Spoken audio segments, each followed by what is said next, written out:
Feminismo é o conjunto de movimentos políticos, sociais, ideologias e filosofias, que tem como objetivo comum direitos iguais. É uma vivência humana por meio do empoderamento feminino e da libertação de padrões patriarcais, baseados em normas de gênero. Surgiu nos Estados Unidos na segunda metade da década de 1960 e se alastrou para diversos países industrializados entre 1968 e 1977. Segundo os preceitos feministas, a luta está em estabelecer igualdade entre mulheres e homens.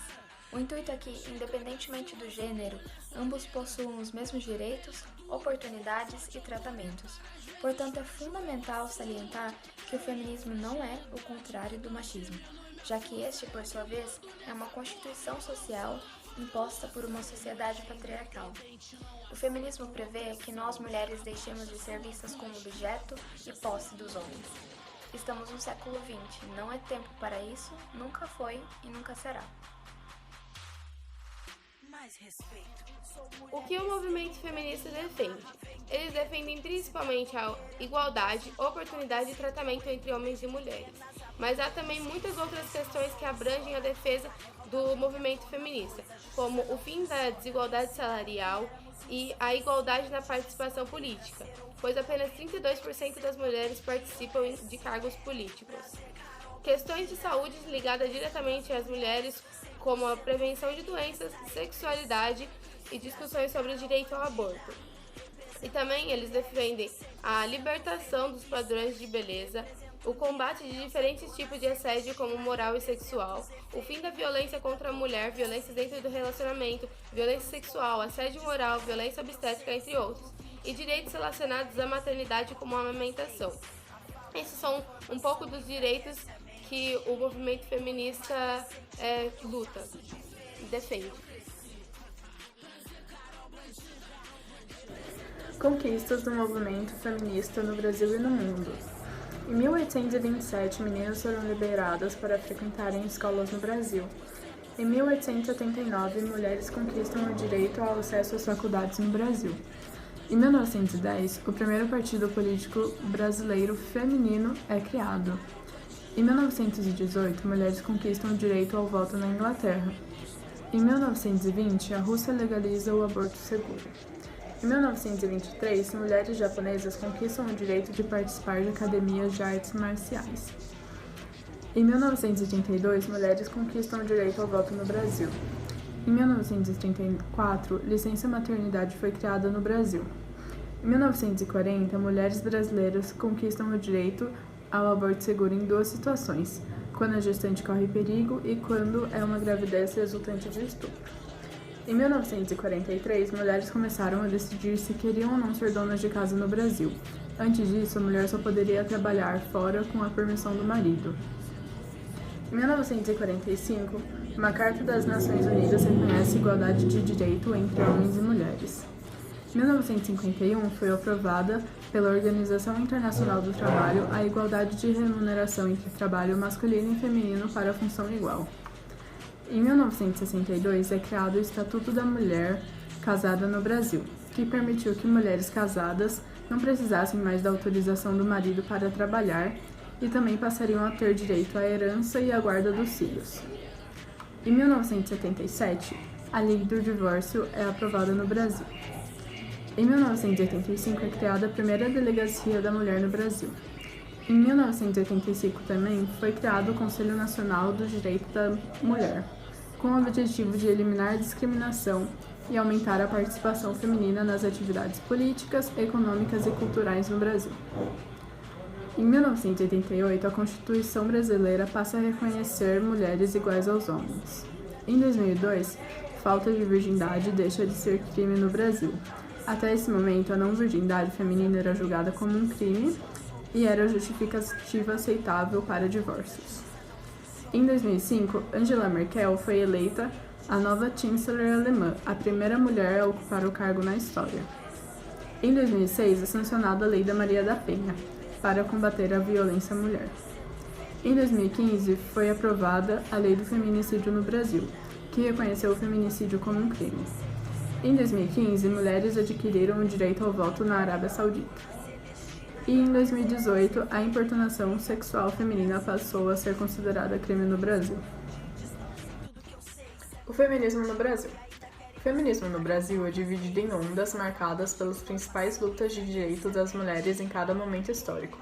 Porém, ele já existe antes dessas ondas. Durante o período colonial, mulheres lutaram em eventos importantes da história do Brasil, como Maria Quitéria de Jesus, conhecida como Joana d'Arc brasileira, que se passou por homem para fazer parte do exército durante a luta pela independência.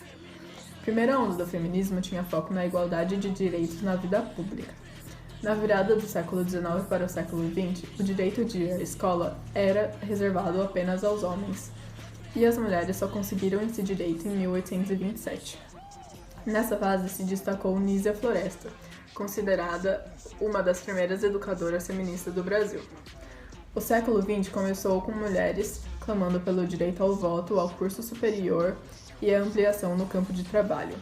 Esse momento foi dividido em duas tendências. A primeira tendência é conhecida como feminismo bem comportado, pois tinha um caráter mais conservador e não questionava a opressão das mulheres. A segunda tendência foi do feminismo mal comportado, que abordavam temas como a dominação masculina, a sexualidade e o divórcio. A segunda onda trouxe questões ligadas à sexualidade e à autonomia da mulher no contexto familiar e foi iniciada por volta da década de 60. As mulheres passaram a questionar o papel de reprodutoras, mães e donas de casa. Nessa época, o anticoncepcional se tornou um aliado do feminismo, pois permitiu à mulher se igualar ao homem ao desvincular sexo do amor e da maternidade. A conjuntura histórica da ditadura militar impôs que feministas também se posicionassem contra o regime e a censura e lutassem pela redemocratização do país. Já a terceira onda trouxe uma maior diversidade ao feminismo por conta do conceito de interseccionalidade entre gênero, raça e classe.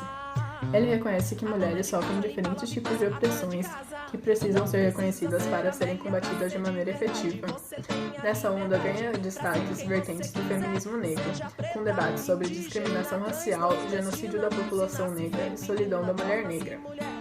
Hoje em dia já se fala sobre uma quarta onda que está associada ao uso de redes sociais e que tem como bandeira o combate ao assédio, à violência e ao feminicídio, mas que também conversa com a segunda onda e pauta questões de liberdade de escolha e padrões corporais.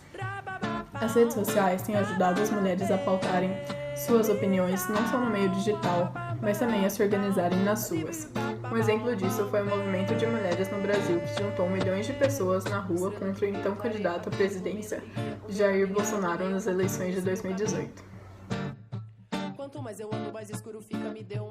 A Lei Maria da Penha é uma lei muito conhecida no Brasil hoje em dia, mas poucas pessoas conhecem a história por trás dessa lei. Maria da Penha é uma farmacêutica natural do Ceará, onde foi casada com seu agressor durante anos e teve 3 filhos.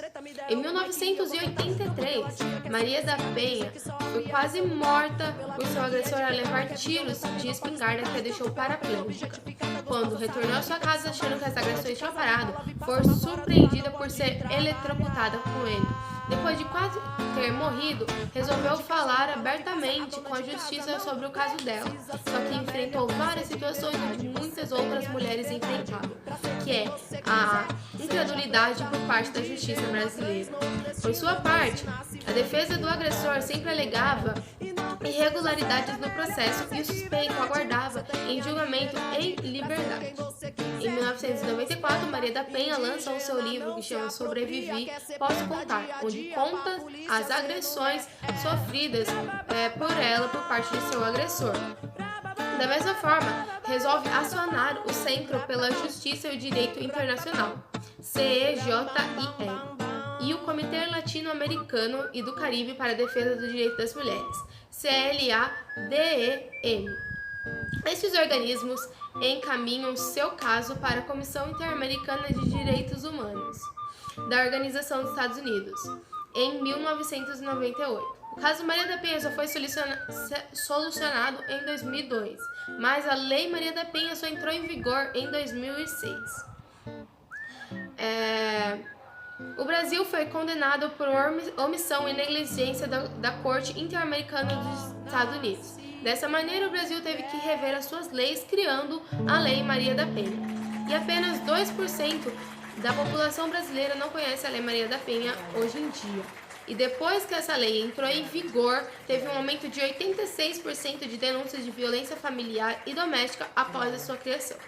A lei serve para todas as pessoas que se identificam com o sexo feminino, heterossexuais e homossexuais. Isso quer dizer que mulheres trans também estão incluídas. Igualmente, a vítima precisa estar em situação vulnerável em relação ao seu agressor. Este não precisa ser necessariamente o seu marido ou companheiro, pode ser uma parente ou uma pessoa de seu convívio. A Lei Maria da Penha não contempla apenas casos de agressão física, também são previstas as situações de violência psicológica com afastamento de amigos e familiares. As ofensas e destruições de objetos e difamação de calúnia. Ela foi chegando devagar. E outra informação é que em caso de violência contra uma pessoa que é deficiente, a pena aumenta 1/3.